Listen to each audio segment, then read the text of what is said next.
लाखाबाय जाबाय दे जाबाय दे औ जाबाय जाबाय दे आं फट'बो लाखादों दे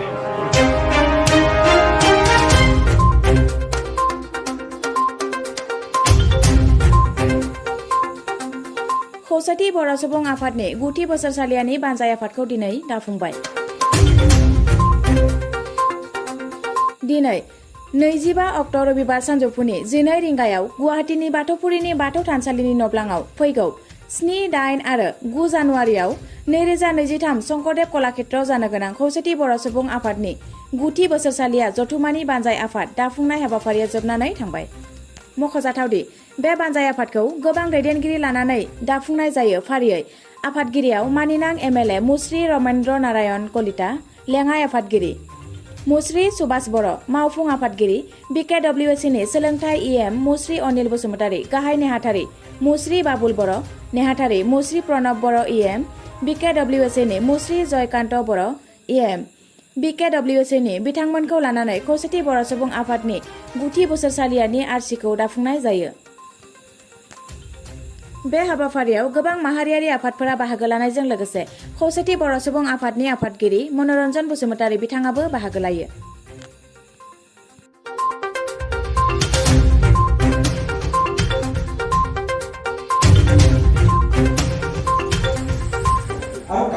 खौसेथि बर' सुबुं आफादनि 9थि बोसोरारि जथुमा बे जथुमाखौ गुवाहाटी नोगोरमानि कलाक्षेत्रआव जोङो जानुवारि दान 2023 मायथाइनि 7, 8 आरो 9 बे अक्ट'आव खुंनो थाखाय थाम-थिम खालामदों। जों दिनै बिनिनो मोनसे गोख्रों बानजाय आफाद दादों। एबारनि जि बोसोरारि जथुमा बे जथुमानि बानजायग्रा जिल्ला महरै 9 जिल्ला बिथांमोनहा थागोन। गुवाहाटी नोगोरमा, खोला कामरुप, कामरुप रुरेल आरो नलबारि बे 9 जिल्लाया आसामनि खना खनला थानाय जि खौसेथि बर' सुबुं आफादनि मावथिफोर बिथांमोनखौ बानजायनो थाखाय जोंनि 9थि बोसोरारि जथुमाखौ खुंफुंनो थाखाय दिनै आबुङै मोनसे बानजाय आफाद दाफुंबाय। बे बानजाय आफादनि जोङो आफादगिरि महरै मोननो हादों रमेन्द्र नारायण कलिता, मानगोनां बिथाङा नैबे गुवाहाटीनि सासे एमएलए, बिथाङा आफादगिरि महरै बे बोसोरारि जथुमानि थागोन। मावफुं आफादगिरि महरै जोङो बर' कछारी अनसाय गावहायुङारि खुंथायनि मानगोनां मावफुं सोद्रोमा अनिल बसुमतारी बिथांखौ लानानै गाहाय नेहाथारि हिसाबै गुवाहाटीनिनो सासे गोख्रों मावथि मुस्रि बाबुल बर' बिथांखौ लानानै जों दाफुंदों।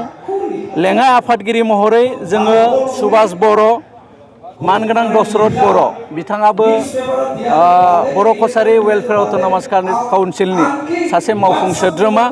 लोगोसेयै सेक्रेटारि महरै जोङो मानगोनां प्रणब बर' बिथाङाबो बिकेडब्लिउएसिनि इएम, मानगोनां जयकान्त बर' बिथाङाबो बिकेडब्लिउएसिनि सासे मावफुं सोद्रोमा।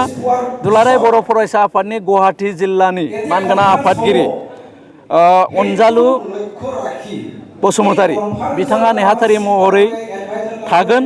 आरो बिनि अनगायैबो प्रबिन ब्रह्म मानगोनां बिथाङा जोंजों नेहाथारि महरै थागोन। दा बे रोखोमै जोङो दिनै बानजाय आफादखौ गाहाय कमिटिखौ जोङो दानानै लाबाय। जों आसा खालामदों इयुननि समाव जोङो गासैबो रायजो राजाफ्रा जोंनि जि जथुमा बे जथुमाखौ जाफुंनायाव जाहाथे मदद होयो। जिहेतु गुवाहाटी नोगोरमाया अन्यान्य बोसोरनिख्रुइ साबसिनै खुंफुंनो होननानै दिनै खोब गाजा गोमजायै बानजाय आफादखौ दादों। जों मेरु आफादनिफ्राय गासैबो जिल्लानि दैदेनगिरि आरो जिल्लाफ्राव थानाय गासैबो आफादफोरनि दैदेनगिरि बिथांमोनखौ दिनै बानजाय आफाद दानायाव जोंजों मदद होनायनि थाखाय जोंनिफ्राय जोङो साबायखर जासिदों।